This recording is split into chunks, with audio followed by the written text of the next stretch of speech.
Bine hali istiyorsan bakat yarım ha. Bu işte bakat ben kalayım. Bundan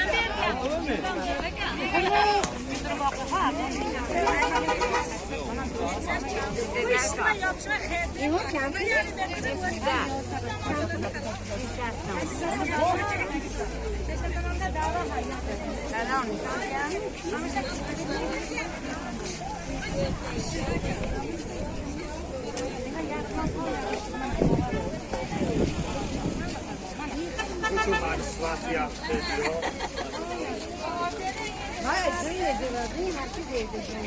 Amin.